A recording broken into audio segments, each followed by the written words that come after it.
Le rêve de Sarah.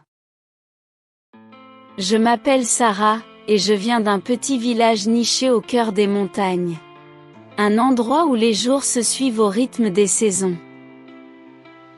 Ici, les gens vivent simplement, de la terre et du travail des mains. On connaît chaque visage, chaque rue, chaque maison. Mais depuis que je suis petite, j'ai toujours eu le regard tourné vers le ciel.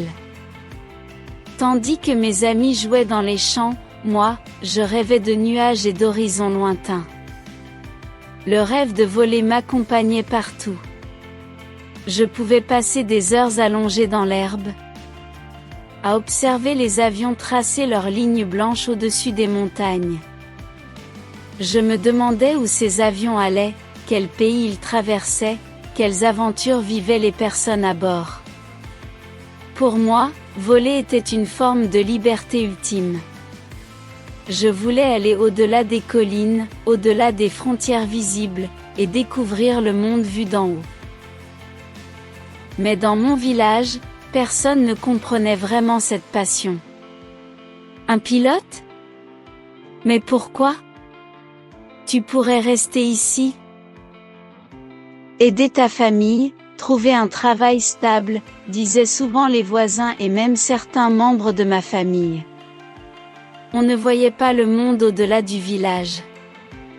Les opportunités semblaient limitées, et beaucoup pensaient qu'il valait mieux s'en tenir à ce que l'on connaissait. Pourtant, plus on me disait que c'était impossible, plus mon désir de prouver le contraire grandissait. L'école n'était pas facile pour moi. Les matières classiques comme les mathématiques et la physique, qui sont si importantes pour devenir pilote, étaient des défis constants. Il m'a fallu de la détermination et une bonne dose de patience pour m'améliorer, un peu chaque jour. Je ne brille pas en classe, mais j'avais cette détermination inébranlable que personne ne pouvait m'enlever. Je savais qu'il me faudrait travailler 2 fois plus que les autres, mais cela ne m'effrayait pas. Un jour, alors que j'avais environ 15 ans, un événement a changé ma vie. Un avion de tourisme a survolé notre village et s'est posé sur une petite piste dans la ville voisine. C'était la première fois que je voyais un avion de si près. J'ai couru jusqu'à la piste, le cœur battant à toute vitesse.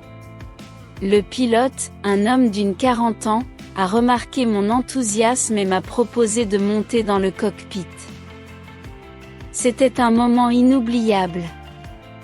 Rien que de m'asseoir dans cet avion, de voir tous les instruments devant moi, a confirmé ce que je savais déjà, je devais voler.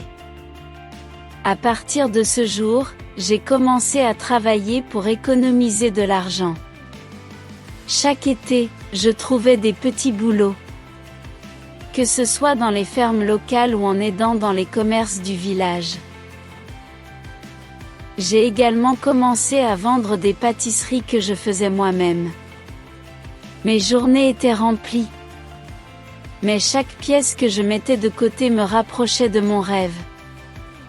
Mes parents, bien que réticents au début, ont vu à quel point j'étais déterminée, et ils ont fini par me soutenir de tout leur cœur. Quand j'ai finalement eu assez d'argent pour postuler à une école de pilotage située dans une grande ville loin de chez nous, ce fut à la fois un moment de joie et d'appréhension.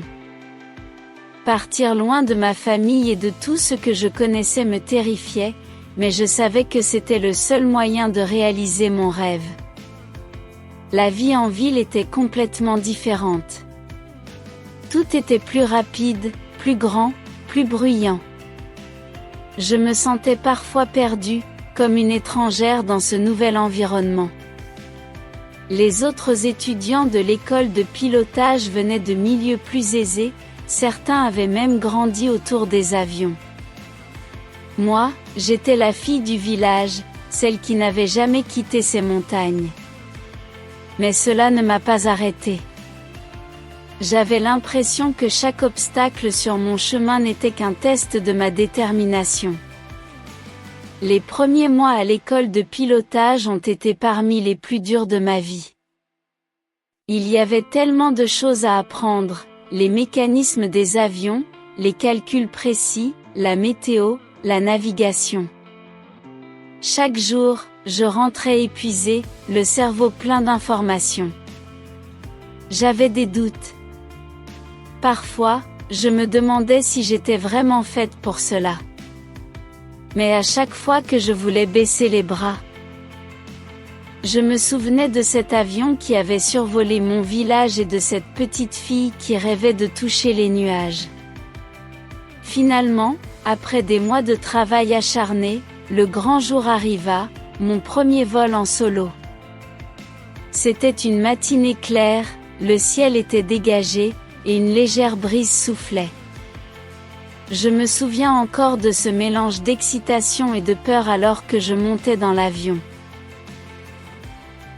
L'instructeur, qui m'avait suivi tout au long de ma formation, se tenait près de la piste, observant calmement. Lorsque l'avion a quitté le sol, une vague d'émotion m'a envahi. J'avais réussi. Moi, Sarah, la fille du village de montagne, je volais enfin. Depuis ce jour, mon rêve est devenu ma réalité. J'ai obtenu ma licence de pilote, et j'ai commencé à travailler pour une compagnie aérienne. J'ai survolé des continents, traversé des océans, vu des paysages incroyables depuis les airs.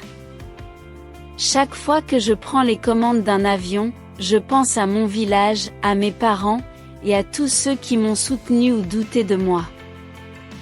Je me rappelle que les rêves, même les plus fous, peuvent se réaliser avec du courage et de la persévérance.